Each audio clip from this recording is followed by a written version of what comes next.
This is Horror Podcast.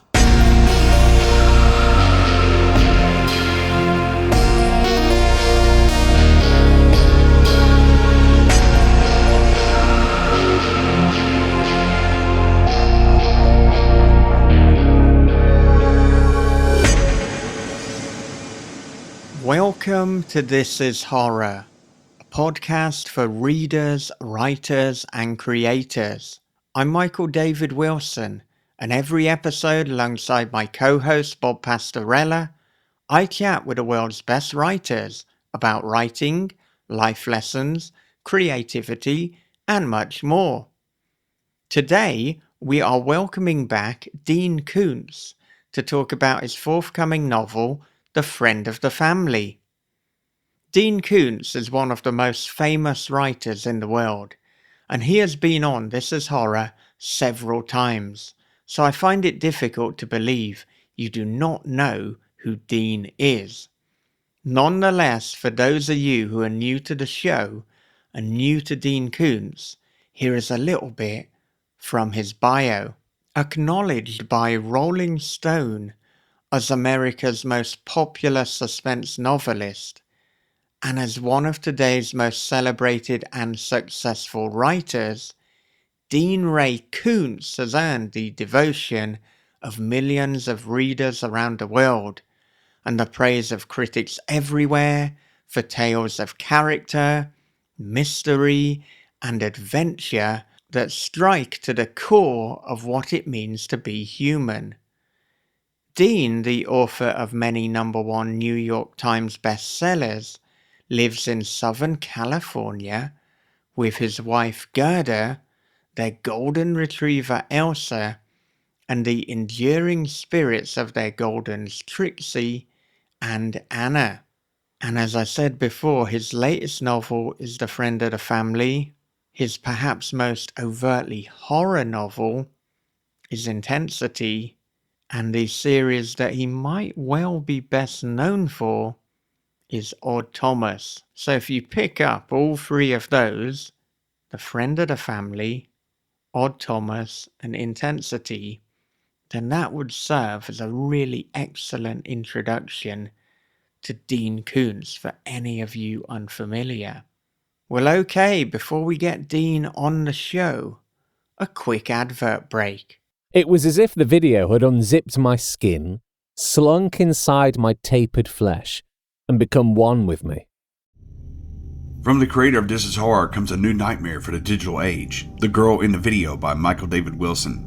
After a teacher receives a weirdly arousing video, his life descends into paranoia and obsession.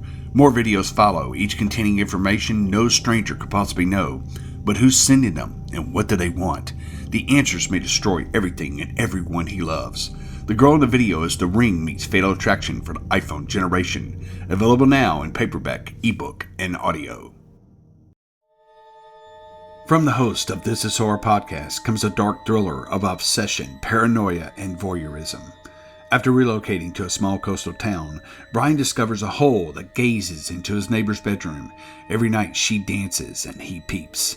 Same song, same time, same wild and mesmerizing dance. But soon Brian suspects he's not the only one watching, and she's not the only one being watched.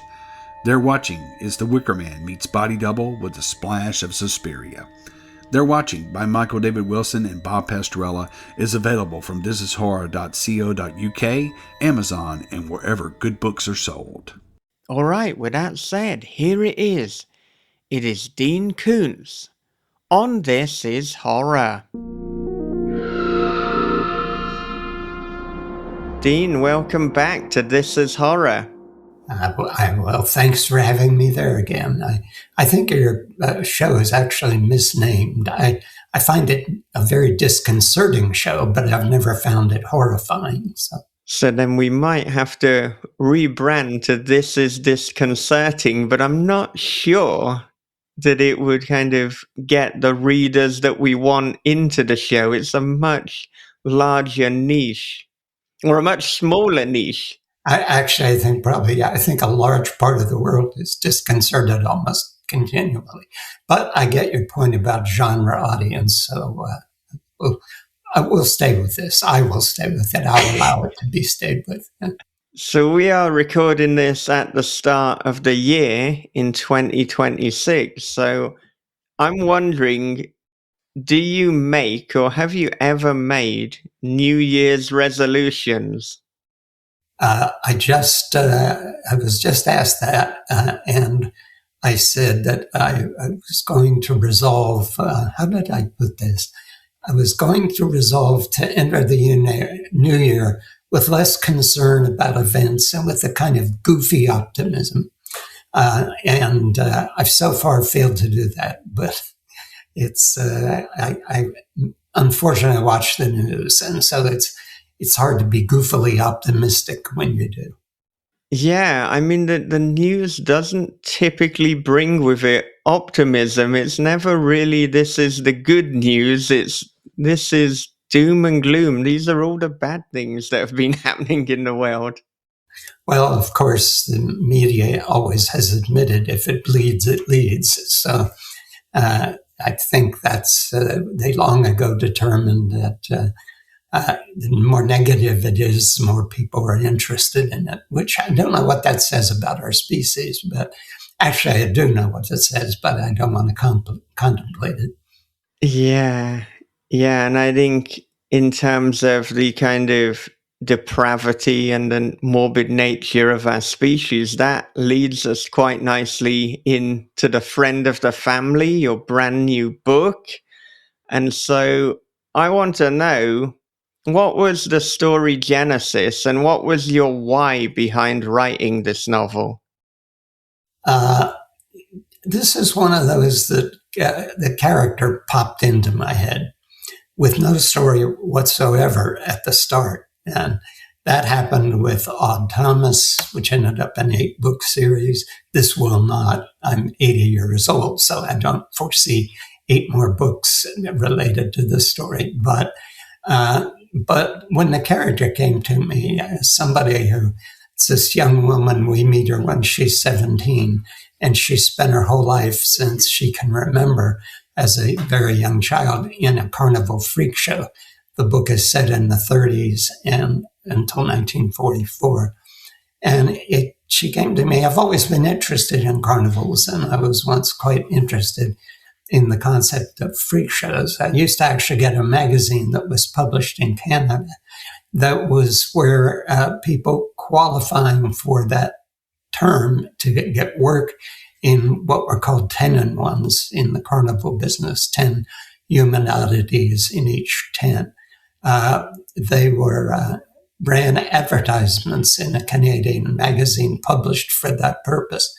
And I had a subscription to it for a while, and it was rather, well, I guess, disconcerting to look at who some of the people were looking for that work. So that's always been in my background. And you don't know when something you've fed into this strange mind of yours suddenly brings forth something. But this character came to me, and I thought about this story of somebody who, at the age of 17, in a life of deep humiliation, is rescued from it and has the opportunity to lead not only a normal life, but a normal, amazing life in a family with considerable resources. And after that, the story just sort of started shaping itself. When I delivered it, I wasn't sure what my agents and my publisher would say, but my publisher came back and just loved the book, thought it was, quote unquote, beautifully written. I don't think they're snowing me. I think they actually believe that.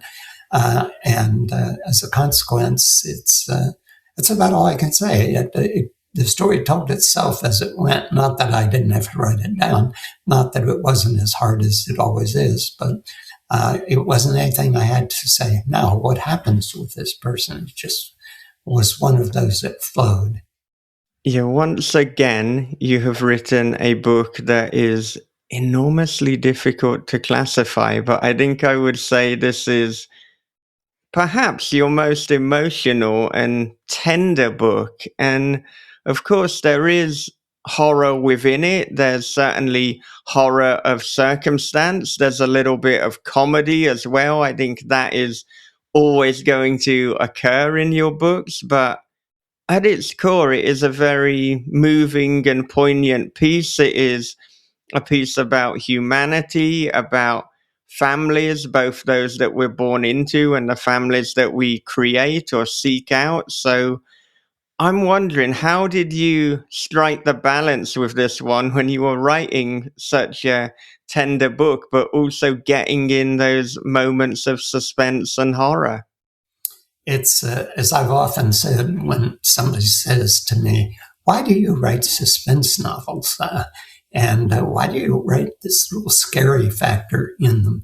And I'm sure I've said to you too, because suspense is one of the key elements of human existence. We don't know what's happening to us tomorrow or an hour from now, or in fact, right here on this program.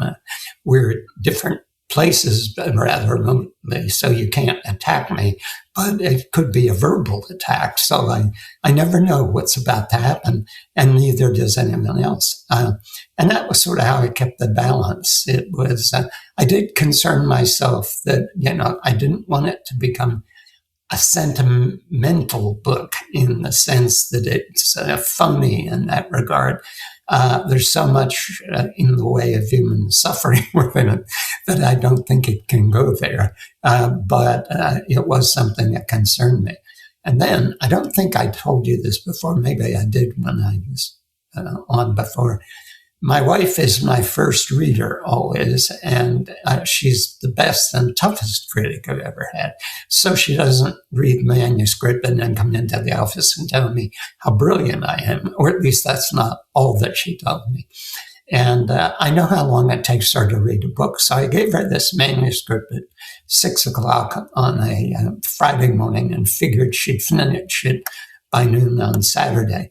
And noon came and she didn't show up in my office. Then it was 1 o'clock, 2 o'clock, 3 o'clock, 4 o'clock. And I began to sweat because I knew the book was somewhat different. And then I heard pots and pans banging around the kitchen. And I went out. She was beginning to think about preparing dinner. And I looked at her. I said, well, what about the book? And she said, for the first time in all these years, I don't know how to talk about it.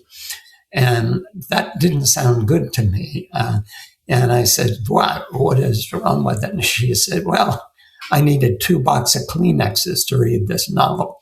And I thought, yes, that is part of the reaction I want you to have. So it turned out we did end up talking about it. And it was... we didn't get divorced, so it's yet another triumph in my career. Although it seems that she also was exhibiting suspense by delaying giving you that reaction. And she knows well how to create suspense, yes.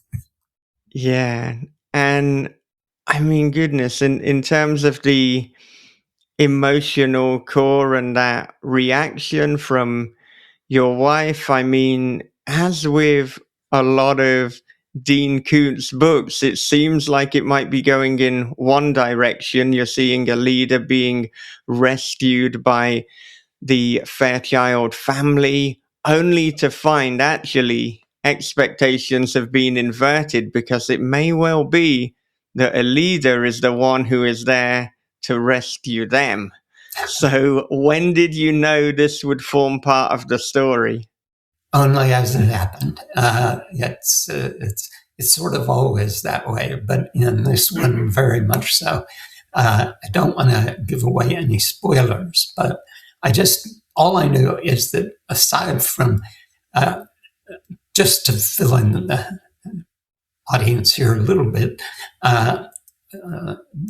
this family that encounters her, it's the 1930 prohibition is underway, and the people find her, the couple find her, are very successful, relatively young people who made their money in silent films, and we're now coming into the sound age in film just around this time. And they're looking for a new background to make a movie in. And they think of speakeasies as being a very interesting background they haven't dealt with before. And they go to the speakeasy in San Diego that was one of the upper crust speakeasies. There were speakeasies that were very upper scale nightclubs with orchestras and novelty acts and all of that. And people showed up in tuxedos and whatnot. And this couple goes in expecting, not quite knowing what to expect, but in part thinking it's simply this. But this Carnival man who runs this 10-in-1, in which Alita is one of the exhibits, and she's normal from the neck up, but from the neck down, everything is very different. And he has found a secondary source of income. When the Carnival goes into its off-season, he moves her around to a series of very upscale speakeasies. And it's at one of these in San Diego that this couple walks in and sits down expecting one thing. And when this opening act of this girl and this guy, they become incensed. And they go backstage afterward to confront him, and they end up buying her. And she's not quite sure what this is going to mean. But as it turns out, it means they want to take her in as another of their own children. And that we're not done with the awful man who has done this to her, as you might expect. He's too villainous to let go. I had to bring him in to the story later on. But now I'm not sure I answered your question, but that won't be the first time. Well, I mean, as long as you give an interesting response, that's how these things go. And I mean, in terms of it taking part at a carnival, or at least to begin with, taking part in that carnival environment, have you had a lot of experiences going to carnivals? Were there particular carnivals that came to mind? And indeed, with the villainous Captain Farnham, what kind of influences were there and inspirations on his character? Well, I grew up across the highway from the county fairgrounds. And as I've spoken of before, I had a very difficult childhood with a violent alcoholic father, pretty deep poverty. And the carnival that came right across the highway usually it was August, and it would come for a week. And that was this colorful, different world altogether. And because I lived so close to the fairground, I knew all the ways to break into the fairground, where the holes in the fence were. The fairground backed up to a forest. There were all kinds of places you could climb a tree and jump over the fence. So I spent the week on the midway and hanging around and looking at things, and became very fascinated with the carnival. And I'm very full of carnival lore now, a little bit of which I have used, I think, in this book. But I've written about carnivals before. I wrote a book called Twilight Eyes. And I did a novelization early in my career of a carnival story called The Funhouse. And when I was a boy at a certain age, I dreamed of running away with the carnival. And in those days, you probably could have done it. Carnivals were very much still at that time outside the normal channels of the law. The local law would always get paid by the people in the carnival to allow the hoochie-coochie shows be more than they would have been allowed otherwise. And many of the game shows, the game concessions were rigged. So they were fake gambling, actually, probably pretty close to Las Vegas today. And so some of that had to be bought away. And so I think you probably could have gotten away with disappearing into the carnival, but I would have broken my mother's heart, so that would have never happened. And but I was fascinated with the carnival. They were all outcasts, and I always felt of myself as an outcast. But when they got together within the carnival world, this community of outcasts were not outcasts to one another. They belonged in this world. And they got their own traditions, their own way of doing things. And I found all that very fascinating, and it has fascinated me to this day. So I doubt I'll write another novel set in the Carnival, but I wanted to do one more. And I always knew, I didn't know what, but I knew that the character of Alida was going to prove to be something more than just freakish, that she was going to be something she didn't even know she was. And that is where all I knew of her and the way it developed was always a little bit of a surprise to me. As for Captain Farnham, there's some of my father in Captain Farnham. He's full of stories about his past and her past, but probably nothing you would ever hear from Farnham would be the truth.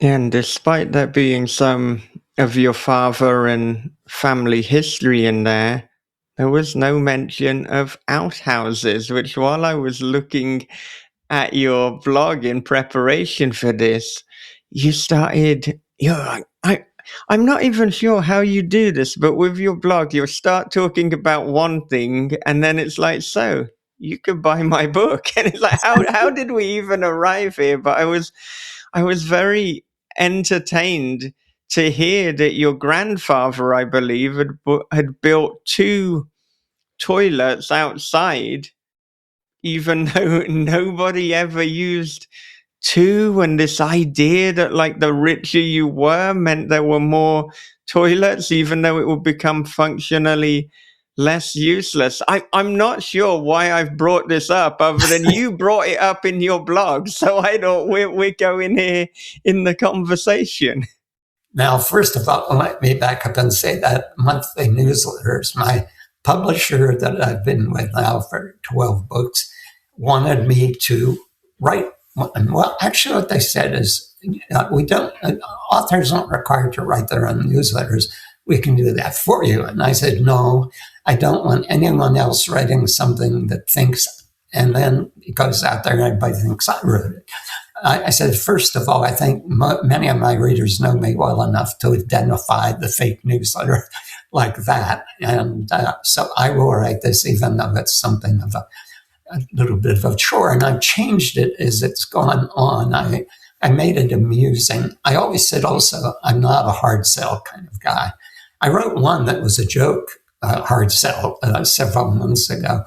But I said, I'm not quite sure what I'll write about, but the selling the book will always come very late in the newsletter. And at some point, it started to be about biography and telling little stories of family events that I find particularly amusing, which is almost everything. I have said before, the stuff that was terrible to endure sometimes and that was embarrassing or whatever, if you get enough time to pass, yeah, it all was pretty funny. You just didn't recognize it at the time. And I didn't know what I was going to write next. So I sat down and I thought, I'll start out writing about the fact we didn't have indoor plumbing until I was 11.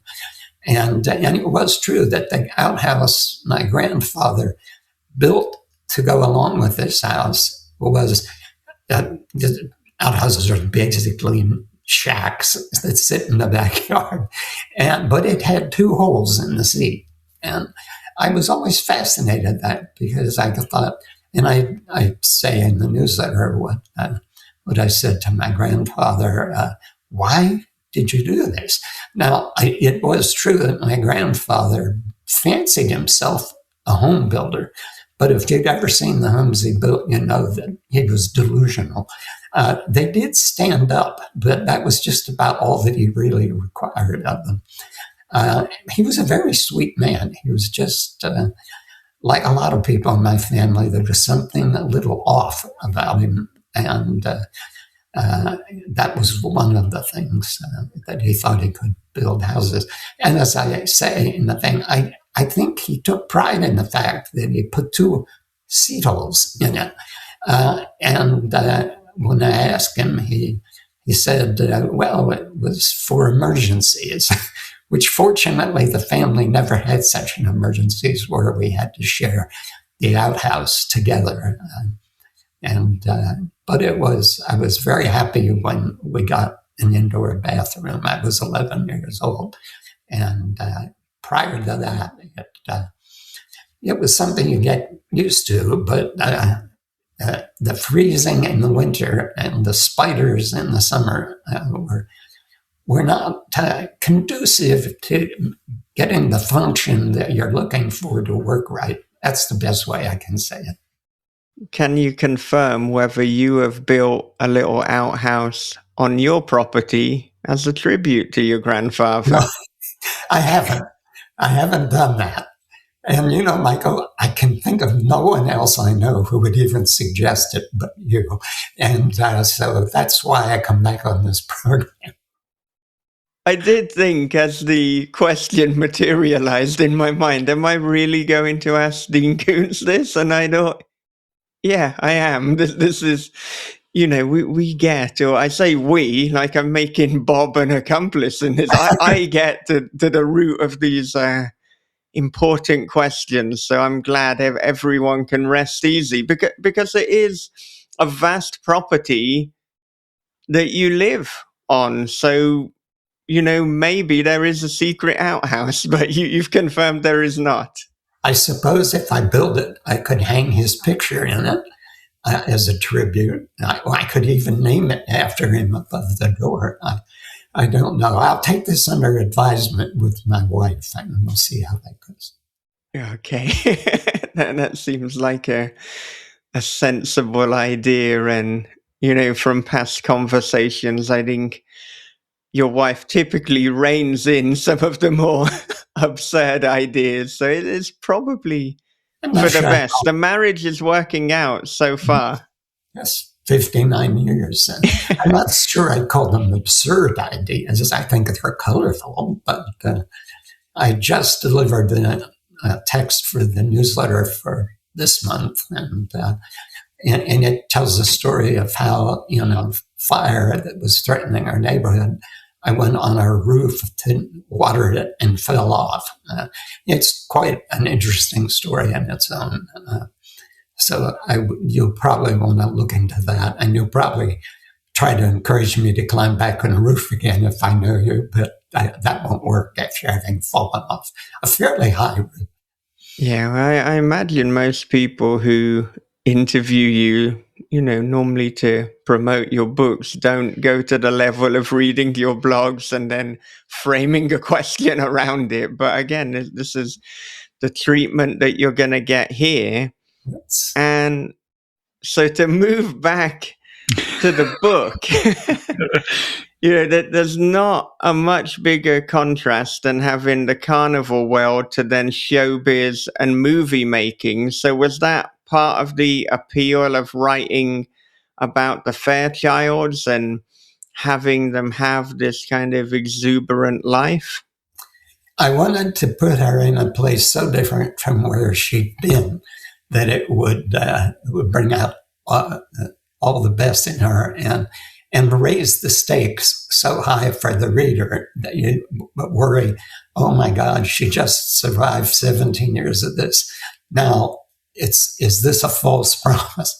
Is it going to slip out from under her? And there are many readers who will think of that, and that adds that suspense quality to it. Furthermore, it's the fish out of water thing is always an interesting thing to read in a character, is how will she negotiate this, and how will they negotiate having her in their life? That always adds a level of texture to a story like this that has always appealed to me as a reader.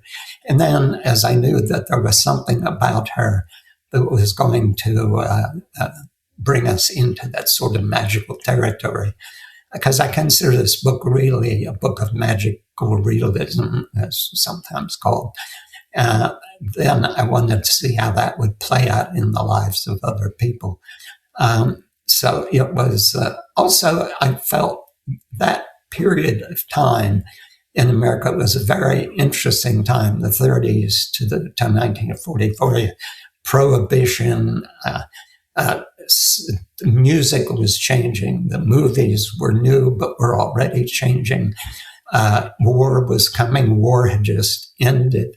And it added so much, many elements to think about and write about that I felt it was a story that I could do stuff I hadn't done before. And I loved having to research so much. I mean, early in the book, somebody plucks a Kleenex out of the box, and I had to come to a screeching halt mid-sentence and say to myself, "Were the Kleenex in 1930?" And then I go to Linda and drop all this research stuff on her, and she goes on. But yes, there were. I invented that in 1927. But that added an element that I enjoyed. It was thinking through, keeping it consistent with the time. And then that brought me to the point of thinking, I could occasionally bring in a character, a real life character here from the movie business and have a moment with them. So I was able to bring in Groucho Marx in a couple of moments and speak of other people whom I've had a lot of experience in Hollywood, so I have had the desire to admire Hollywood types burnt out of me forever. But I know enough about some of the ones from that period. They were rather admirable and interesting people, and Groucho Marx was certainly one of them. So it was fun being able to do that as well. I'll say that whenever I started reading it, I'm like, okay, she's going from rags to riches.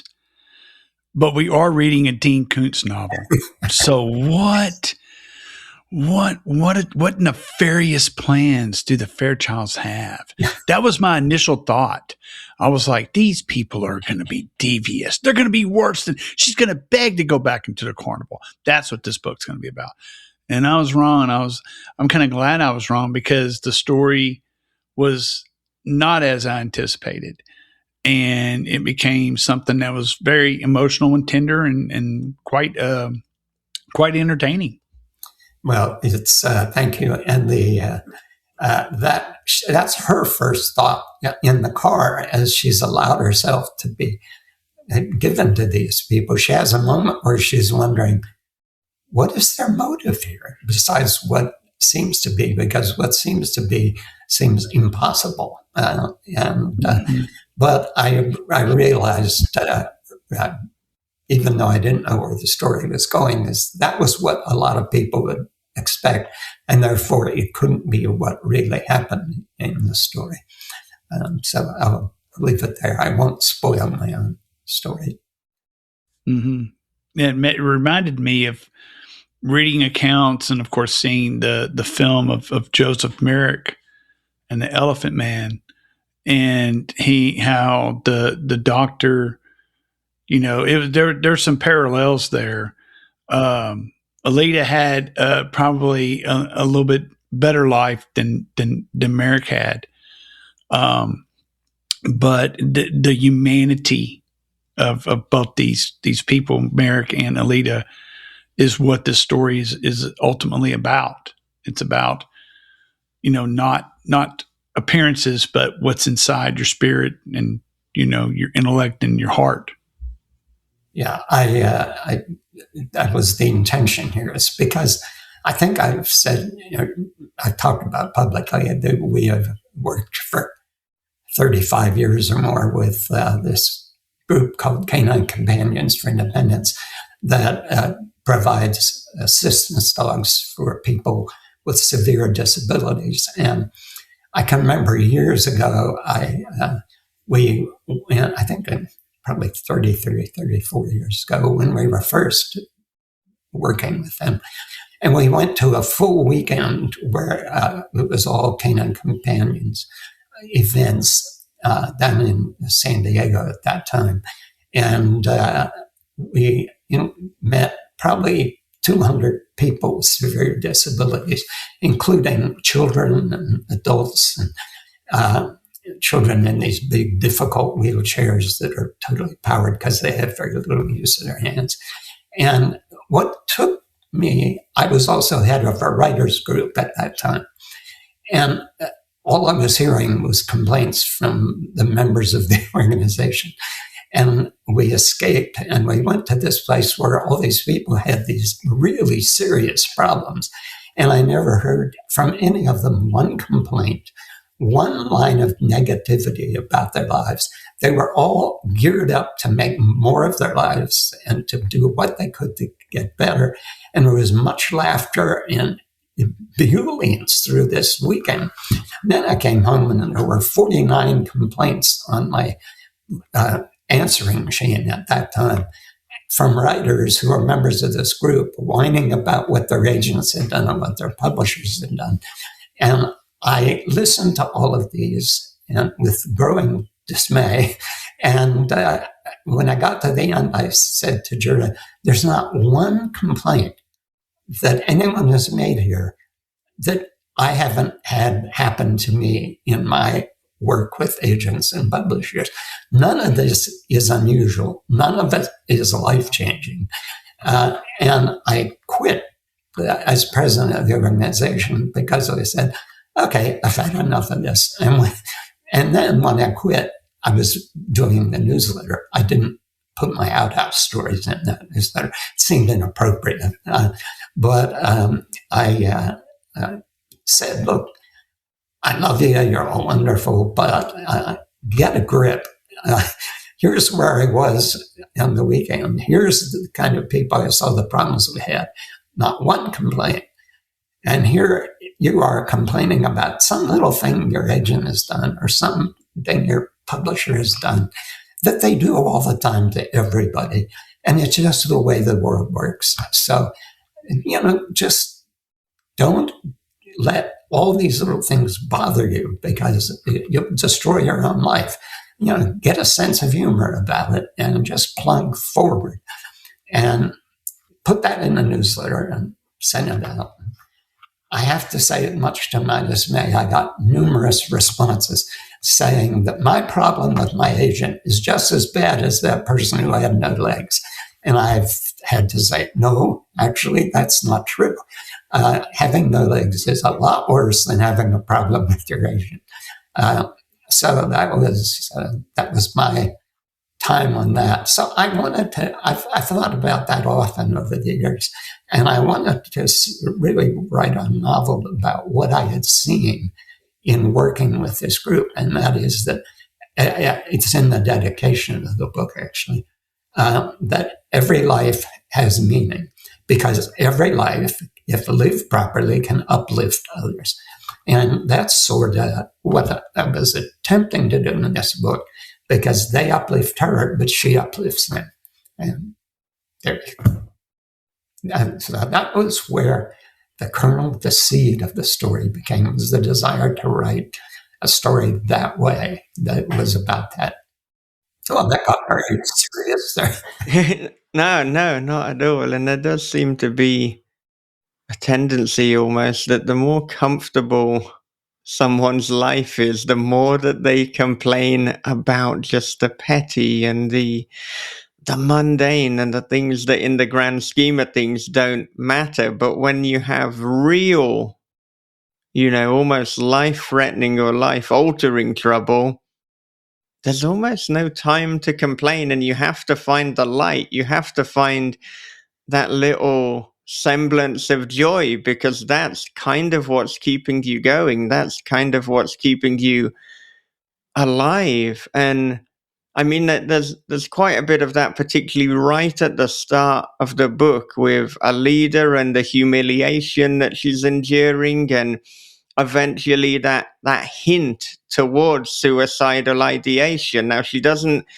act upon it, but we do get a hint that in her darkest moments, that's kind of where she's going. Mm-hmm. Yes, I would not allow her to do that. But, now I won't give anything away. Let's just say it all evolves in a way that I wasn't quite fully anticipating. but was the only way I could evolve. I want to say one thing, though, for anybody who may be squeamish on the idea of a book narrated by somebody who was a human oddity in a freak show, and she is the narrator, it's first person. We never dwell on what her physical problems are.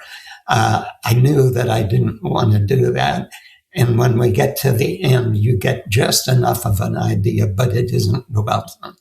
And it's not necessary that you know. You just have to know that it was so severe that it made her the star of the Carnival tenement. But if anybody thinks, ooh, I don't want to read something like this, let me assure you, I'm not going to rub your face. It's not that kind of story. Well, I did think as I was reading it did have that Texas Chainsaw Massacre effect, that it's like actually what we're doing is we're hinting at the extremity, but we're not revealing it. And so sometimes you've got that less is more, because you in not saying what it is, then actually the human mind can come up with something even more grotesque than the actual reality. Yes, that's one of the traits of our species. We can always go for the most grotesque, more than nature itself would come up with. Now, I wonder, as a dog lover, and I suspect that the fate of Raphael, and I'm trying to think, how do we say this subtly, but some of the things that happens or something specific that happens, I imagine that might have been harder for you to write about than, violence or suffering towards human characters. So, I mean, what do you do in those situations where you realize something unfortunate is going to befall a dog? I just hope the implication here isn't that I'm a sadist, but at least I'm not an animal abuser. So those are your words, Dean. I didn't say that. Okay, all right. I just wanted to clarify that. You've clarified in every single conversation that you're not a sociopath. And I think that's a little bit too much clarification for someone who isn't. So let's let the listeners decide. I was going to open our conversation by assuring you that I still haven't murdered anyone. But now I think it's probably not necessary to say that. And remember, when I'm writing a scene with a dog and it could go very south, my dog is right here. And I think her level of intelligence is higher than any scientist familiar with canines would tell us it is the case, because she's much smarter in many ways than I ever imagined. So I think she would know what I was doing to that animal, and then our relationship would suffer. So that also guides me. But yeah, there are moments when writing a novel that are harder than others, and some of them can be just as emotional for me as it can be for the reader. And talking about those difficult moments, what would you say that through writing The Friend of the Family you learned about writing, or what did you learn about yourself through writing this? I've learned this in stages, that if an idea comes to me for something that I should write, but that I'm not sure how it's going to be received by agents, publishers, and ultimately audiences, I used to spend more time dwelling on that. And I think what I learned in this one was I stopped caring. I have to feel that I'm doing what is at the moment the thing I can do most effectively, and that I can do the best, and then go with it. And it seems odd to have taken a long life to have gotten over entirely that feeling of, oh, I don't want to disappoint people.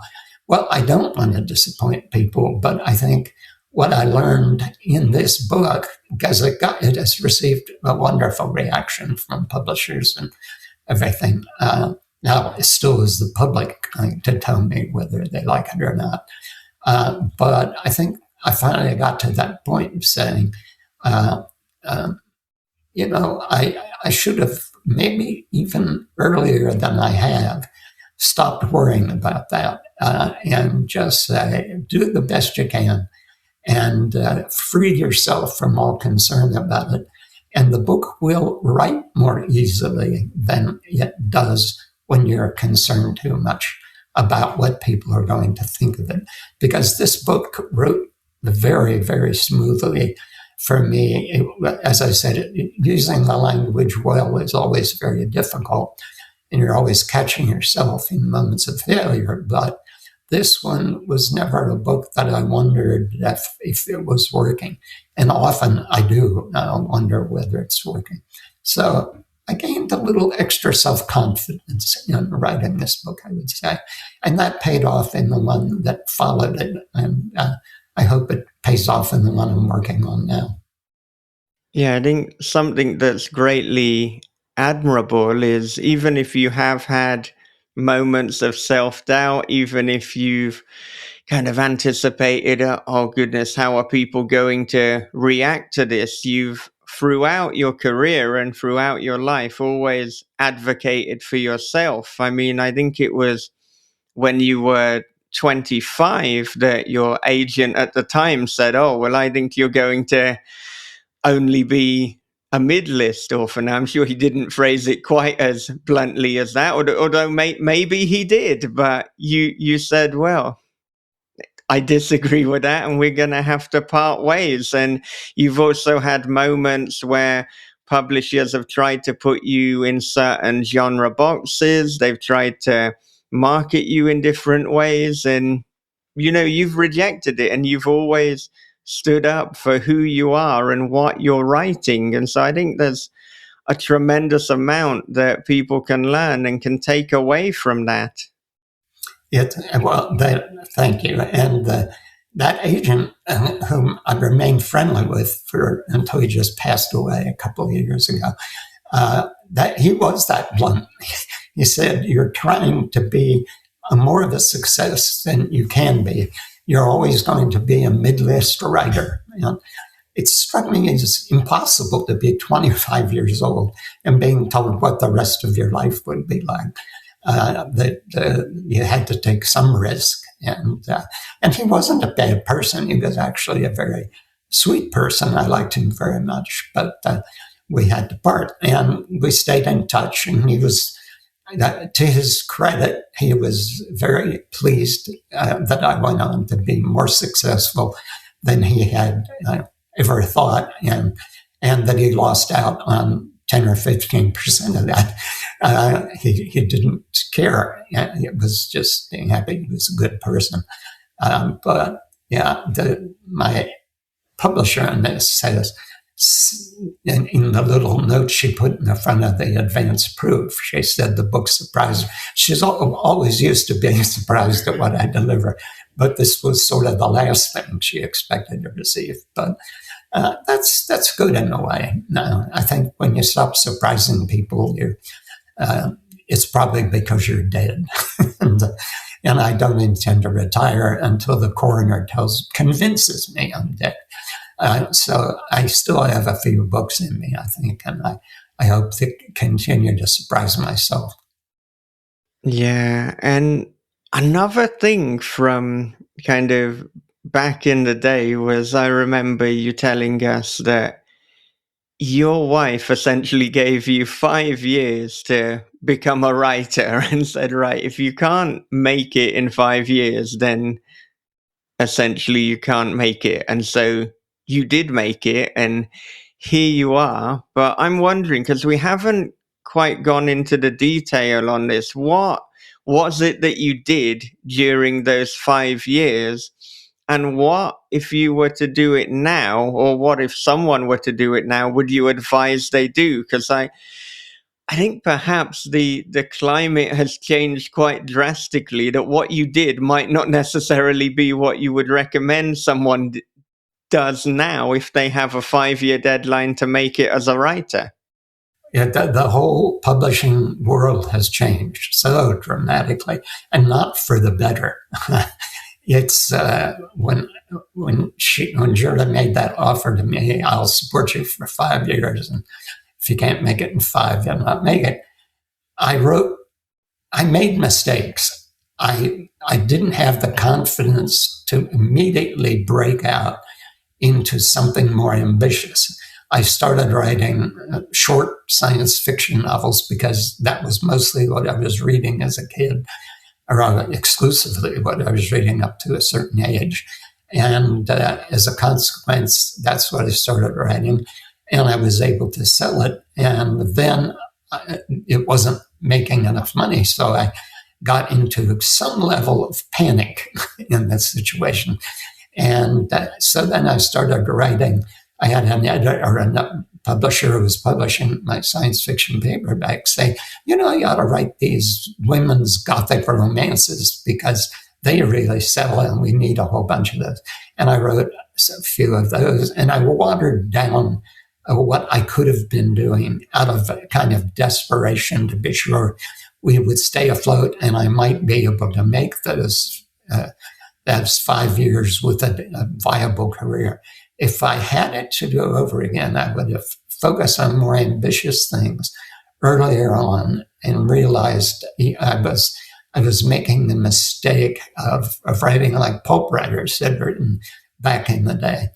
That I would have changed and I would have done it much differently.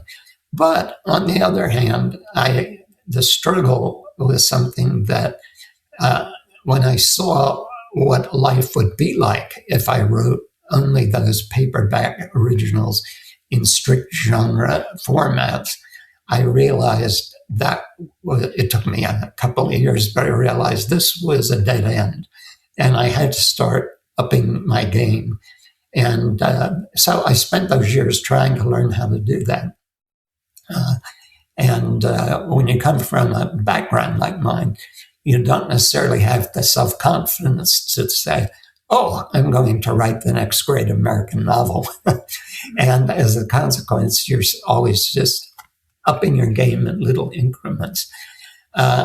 If somebody was trying to do what I did now, it wouldn't work. The mass market paperback is now completely gone. I just saw a news story. The distribution of mass market is done. It's not going to be distributed anymore.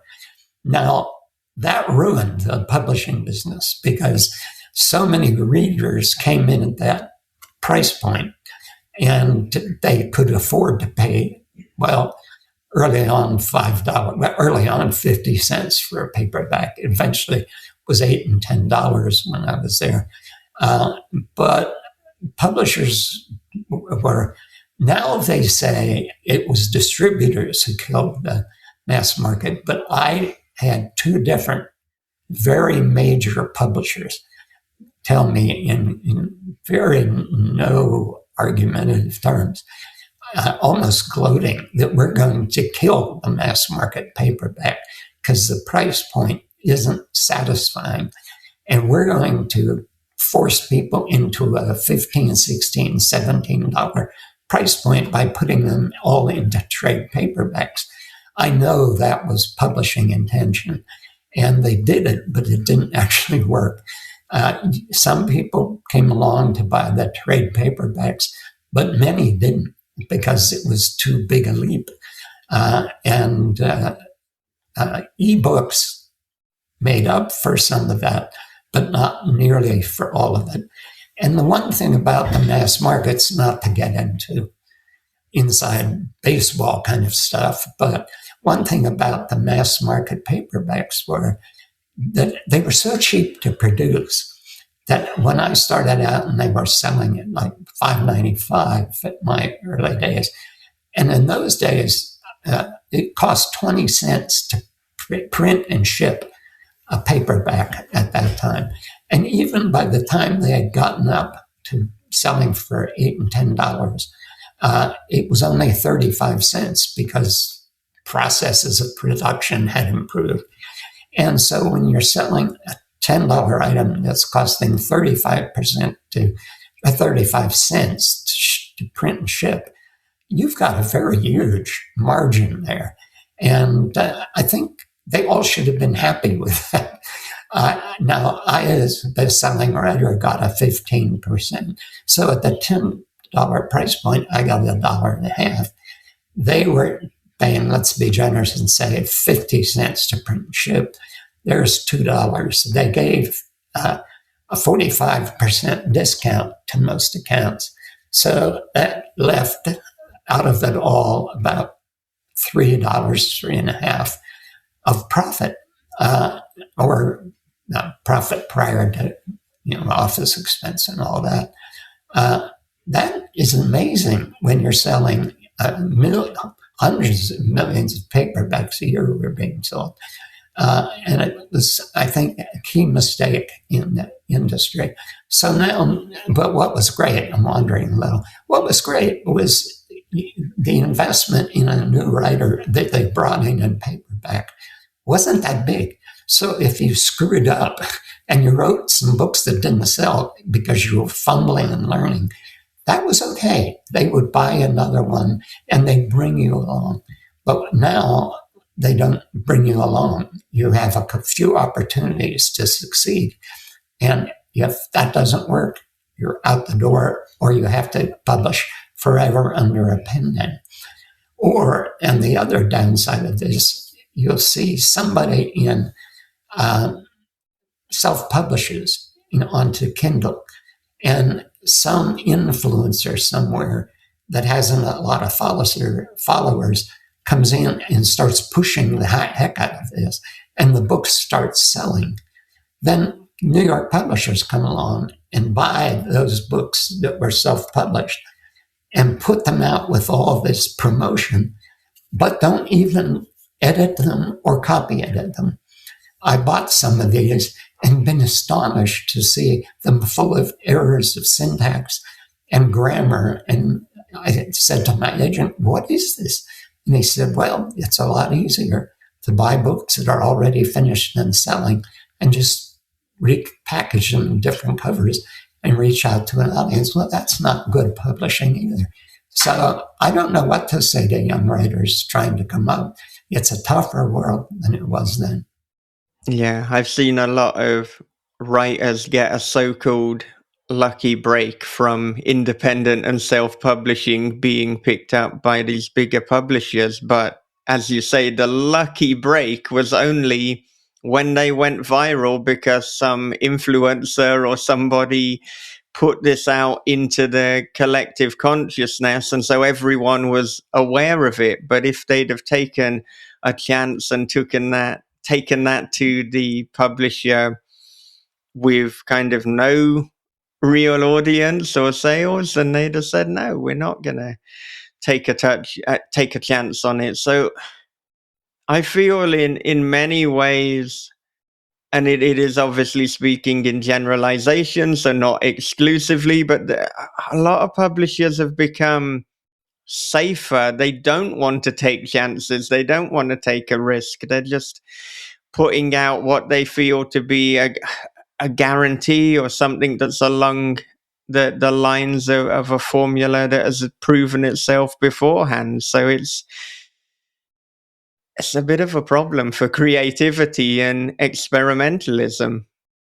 Well, let's just hope that artificial intelligence doesn't replace writers. It's a big topic at the moment, and there's a lot of fear surrounding it, but I don't think that it will. I mean, simply because what AI by definition lacks is that soul and that heart and that human experience.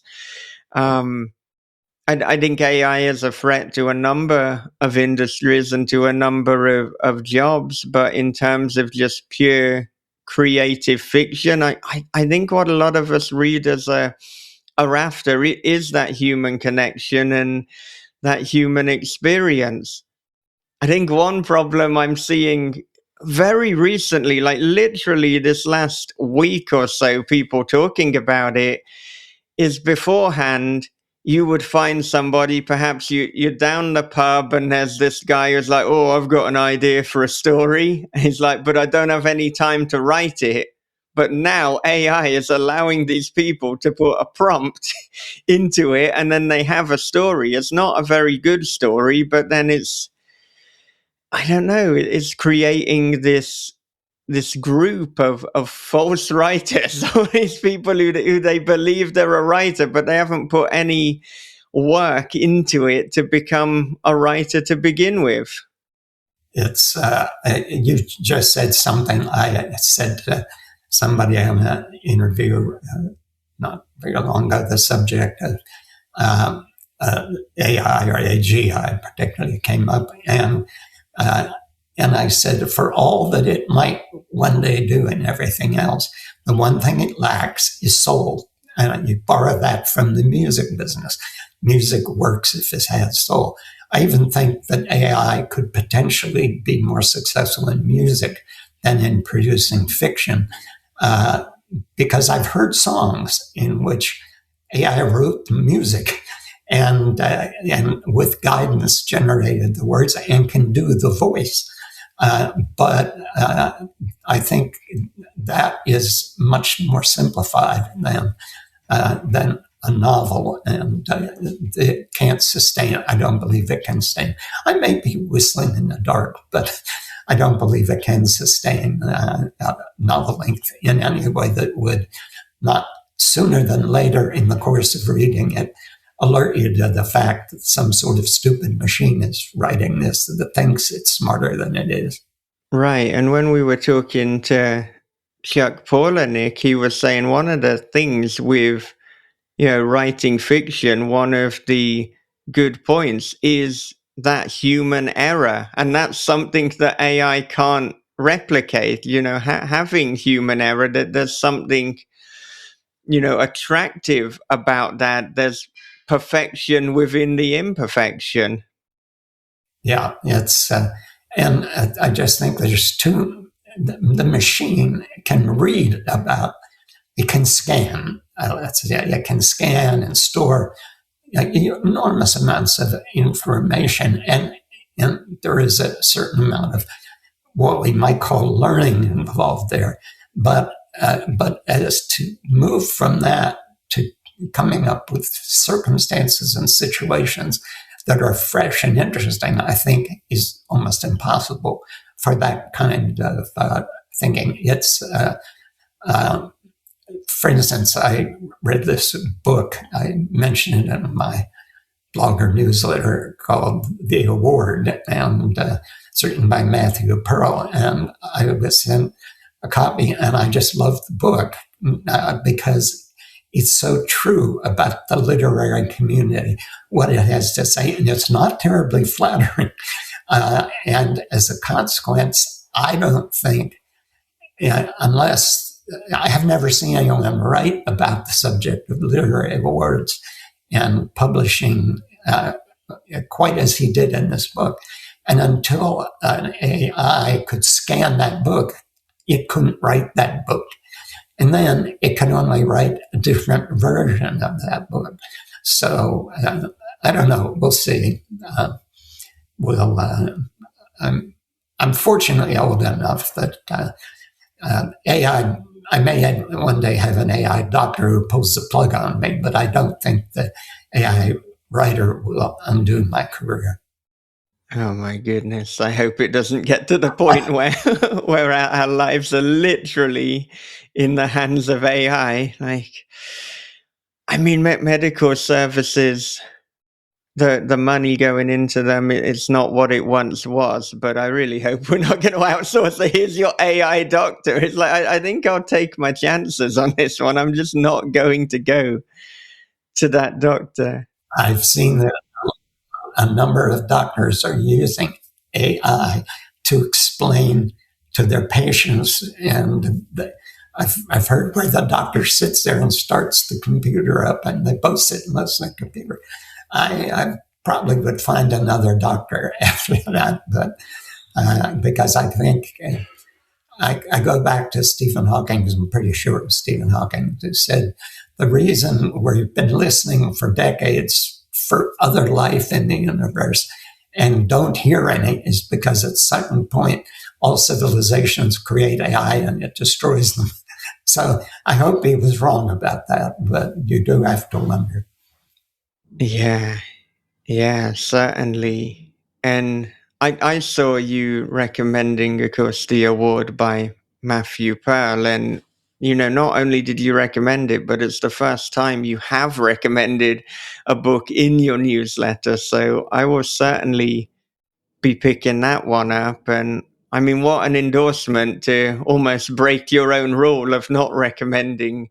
I don't know if it was a literal rule that you had, but you've been doing the newsletter for a fair amount of time. So there has to be something good in the award for you to suddenly recommend it. I was taken by surprise by it. But it's very hard when you've read literally thousands of books and you've written as many as I have. It's hard to pick up something and find something new in it. And I certainly did in this. It's a very cheeky book. And I like that quite a lot.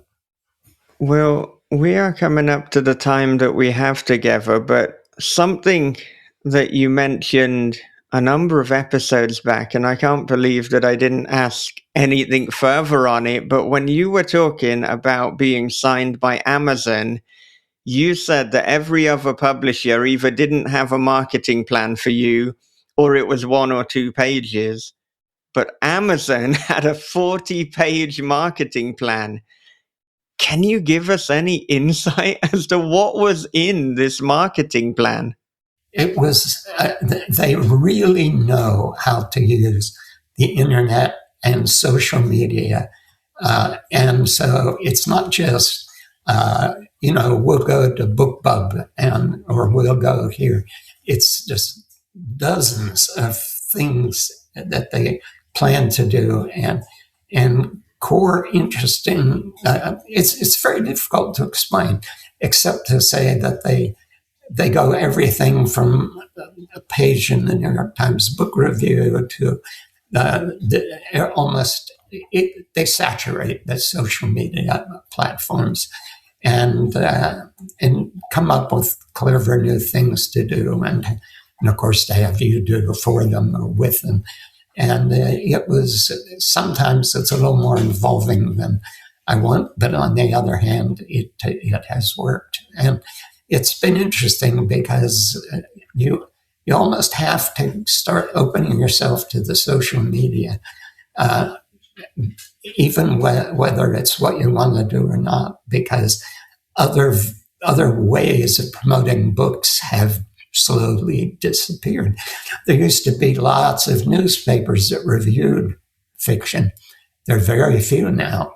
And you used to be able to go on different television shows that would have authors on as well as Hollywood people, but that's withered away too.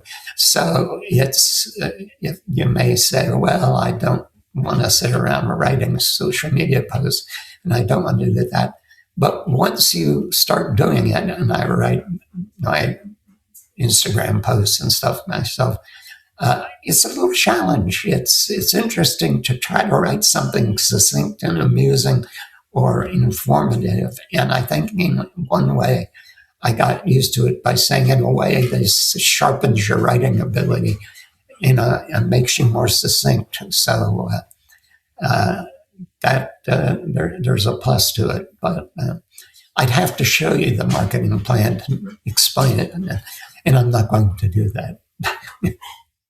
There you go. There's a NDA perhaps, or perhaps it's just like, no, I have my limits and you're not getting to see it. You get published by Amazon if you want to see the marketing plan. Basically, it comes down to this, Michael. As much as I like you and Bob, get your own damn marketing plan. There you go. That is the soundbite. And if you could only be on one social media platform, which one would you go for? And equally, if you were recommending to new writers the social media platform for them to invest their most of their time into, which would it be? You're asking the wrong guy. I just write the posts, I give them to them, and they do with it all what they know to do. I have no idea. I never go online myself. Except technically we're sort of online now by doing podcasts, but it's I don't surf the web, and I let Linda do all that. I know myself just to being I would just I would be sucked into it. I'm that kind of person, and so it's why I don't gamble. It's why I only drink wine. I don't tempt myself to fall away into anything else but my nice, tight little life that I keep control of. And can you confirm if you only drink wine, as in literally that's your only drink, or if you meant the only alcohol? I don't drink water, actually. You just survive on wine.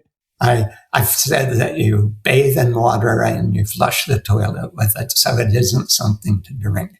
And so I drink wine and sodas, anything flavored water, that's all different.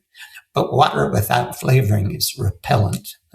So now I'm revealing too many things about myself that people will find odd. Although I imagine people already find a great deal odd about me. Well, we best wrap up before I get you to divulge too many secrets. So thank you again for a wonderful conversation and for writing a remarkable book that I really think is going to appeal to so many readers, both within horror and genre and beyond. No, we will see. And I'm not intending any self-harm if it doesn't work. I want to assure you of that. Well, I mean, after the allusions to suicidal ideation in the book, this is a massive relief for you to confirm after 1 hour that you won't personally be indulging in such behaviors. I wanted you to sleep well. Thanks. Yeah, I appreciate that. Well, do you have any final thoughts to leave our listeners and viewers with?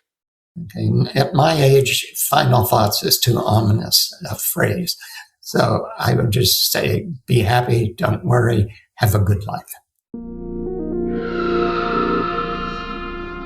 Well, as always, thank you so much for listening to This Is Horror Podcast with Dean Koontz. Join us again next time when we will be chatting to Clay McLeod Chapman, after he recently won Novella of the Year in the This Is Horror Awards. If you would like to get that conversation with Clay and every other episode ahead of the crowd, please do support us on patreon.com/thisishorror. You'll also have the opportunity to submit questions to each and every guest and listen to and watch bonus Patreon episodes. Now, I've been doing This Is Horror podcast for almost 13 years now, and this is a make or break year for me as I turn 40 years old, and every career decision that I've made up to this point, every job that I've taken has been to facilitate my writing and this podcast. By the end of 2026, I want to be writing and podcasting full time to show myself and my family that my belief in myself and my commitment to the creative life has been worth it. So this year, more than ever, I am looking for that big payoff. And believe you me, I am doing everything I can to get there as a writer and a podcaster. But if you want to support me and help increase the chances of making this a reality, the best way to do so is unquestionably to become a patron. Patreon.com/thisishorror. So, vote for horror fiction, vote for This Is Horror, and become a patron. Okay, before I wrap up, a quick advert break. From the host of This Is Horror Podcast comes a dark thriller of obsession, paranoia, and voyeurism. After relocating to a small coastal town, Brian discovers a hole that gazes into his neighbor's bedroom. Every night she dances and he peeps. Same song, same time, same wild and mesmerizing dance. But soon Brian suspects he's not the only one watching, and she's not the only one being watched. They're Watching is The Wicker Man meets Body Double with a splash of Suspiria. They're Watching by Michael David Wilson and Bob Pastorella is available from thisishorror.co.uk, Amazon, and wherever good books are sold. It was as if the video had unzipped my skin, slunk inside my tapered flesh, and become one with me. From the creator of This Is Horror comes a new nightmare for the digital age, The Girl in the Video by Michael David Wilson. After a teacher receives a weirdly arousing video, his life descends into paranoia and obsession. More videos follow, each containing information no stranger could possibly know. But who's sending them, and what do they want? The answers may destroy everything and everyone he loves. The Girl in the Video is The Ring meets Fatal Attraction for the iPhone generation. Available now in paperback, ebook, and audio. Now, I spoke about the Patreon before the advert break, but another area of This Is Horror I've been growing is the video content, particularly those short video clips on Instagram. Now, the This Is Horror Instagram is our fastest growing social media account. In the last 28 days alone, we have gained over 400 followers and had almost 100,000 views. My aim is for our Instagram to be our biggest social media account by the end of the year. And despite that meaning that we would have to grow it by another almost 7,000 followers, because the Instagram has been neglected for a number of years, I think we're going to make it happen. If you want to see what all the fuss is about and why we've nearly had over 100,000 views in the last month, remarkable really, head on over to Instagram at This Is Horror Podcast. If you like what you see, give us a follow and enjoy all those great inspirational video clips and help up your own writing game. Alright, well that does it for another episode of This Is Horror. So until next time, with the always excellent, always entertaining, and always generous of spirit and time, Clay McLeod Chapman, take care of yourselves, be good to one another, read horror, keep on writing, and have a great, great day.